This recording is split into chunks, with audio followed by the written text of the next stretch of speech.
Les Allemands ne sont plus perçus comme des anciens nazis, mais comme les victimes potentielles du totalitarisme stalinien.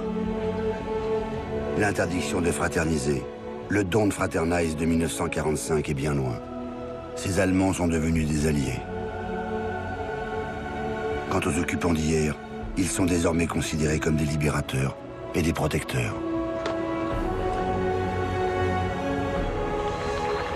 Le pont aérien scelle l'amitié entre vaincus et vainqueurs. L'oncle Joe a commis une erreur. Loin de chasser les Américains, il a poussé la zone ouest dans les bras de l'oncle Sam.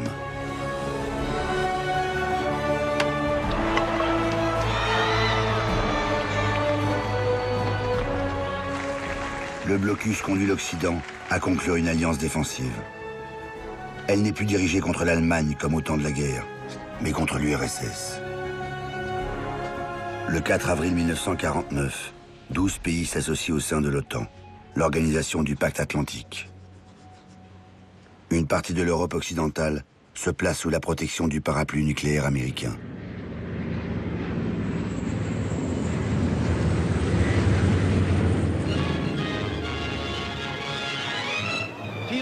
Uhr. Die Schranken öffnen sich. Die Blockade ist zu Ende. Wagen für Wagen rollt auf der Straße, die 10 Monate lang ohne Leben war. Le 12 mai 1949, Staline lève le blocus. Les marchandises comme les populations peuvent à nouveau entrer et sortir de la ville. Hurrah! Nous sommes toujours en vie, crie-t-on dans les rues. C'est une victoire du bloc occidental et un intense soulagement pour les Berlinois, pris en otage pendant presque une année. Quelques jours plus tard, une Allemagne de l'Ouest démocratique naît sur les territoires des 3 zones occidentales. La République fédérale allemande, dont le premier chancelier sera Konrad Adenauer.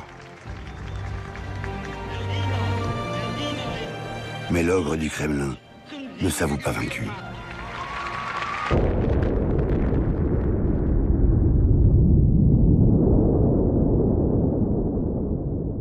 En septembre 1949, à la stupeur des Occidentaux, survient le premier essai atomique soviétique.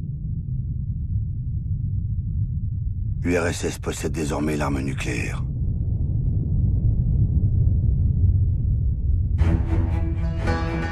Un mois plus tard, en octobre, la RDA, la République démocratique allemande, une Allemagne communiste née du côté soviétique, avec des rites et une police politique qui rappellent de sombres souvenirs.